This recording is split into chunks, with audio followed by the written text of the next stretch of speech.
Tonight, new pressure from President Obama on one of our best Middle East allies. Our best Middle East ally, Israeli Prime Minister Benjamin Netanyahu, sat down for a face-to-face meeting at the White House today. We've seen these get a little tense in the past, but recently he learned about a provocative new interview that the president gave last week, in which he sent a not-so-subtle warning on a peace deal that he wants to see happen with the Palestinians. The president telling a reporter, quote, "What I have said to him privately is the same thing I say publicly, which is the situation will not improve or resolve itself. This is not a situation where you wait and the problem goes away."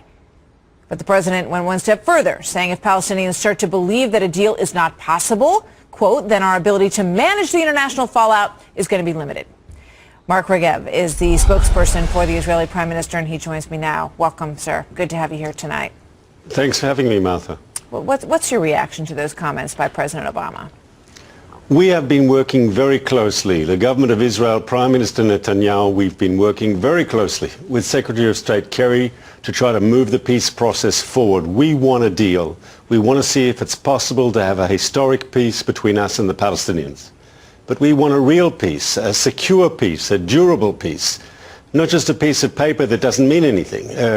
We've had examples in the past where Israel has left territory, like Gaza, only to be attacked from the very territory that we evacuated. So we want to make sure this peace process is done right, that it's done in a way that brings a real peace, a solution that we really want. So does the tone of those comments bother you at all, the way that they were presented in this interview, that the president basically saying, that if Benjamin Netanyahu does not believe that a peace deal with Palestinians is the right thing for Israel, he needs to articulate an alternative approach, putting the onus on him to come forward with a better idea if he doesn't like the peace deal that is being discussed? Martha, I'll answer that personally if I could. Please. As an Israeli, I'm also a father of a 21-year-old daughter who's in the military now doing her national service. My 18-year-old son is about to join the military to do his national service. Like all Israeli families, the Regev family plays its part. And of course, I want peace. It's my kids in the military. It's my loved ones who are there if things go wrong. No one has to tell Israel to make peace. We want peace. We pray for peace.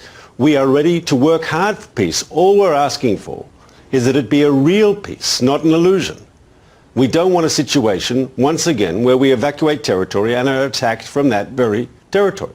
Now, we've been working very, I think, effectively with Secretary of State Kerry and the Obama administration to move the process forward. Our biggest frustration so far is that though Israel and America seem to be ready for peace, the Palestinians have still not left the starting ground. They're still not ready to sit and talk seriously about the crucial issues of the conflict, finally recognizing the Jewish state's legitimacy and accepting that in peace there are going to have to be security arrangements that protect the peace. But the president went on to say, if you see no peace deal and continued aggressive settlement construction, these are his words as quoted in this story, and we have seen, he says, more aggressive settlement construction over the past couple of years than we've seen in a very long time. If the Palestinians come to believe that the possibility of contiguous sovereign Palestinian states no longer within reach, then our ability to manage the international fallout is going to be limited. In other words, our hands are tied if the aggressive settlement does not abate. What do you say to that? I think Prime Minister Netanyahu deserves more credit for the leadership he's shown on that very issue. I mean, I recall former Secretary of State Hillary Clinton calling my Prime Minister's settlement freeze. Remember, we did a moratorium for 10 months on all settlement construction. She said it was unprecedented. And my Prime Minister has shown, as I said, flexibility and leadership on this issue. I'd also remind everyone that when Israel did move on settlements, and we did so in Gaza, we took down all the settlements, we removed all the settlers. What did we get in return from the Palestinians? Did we get peace when we left Gaza? On the contrary, the issue of settlements will be resolved in the negotiations, but the conflict is not about the settlements.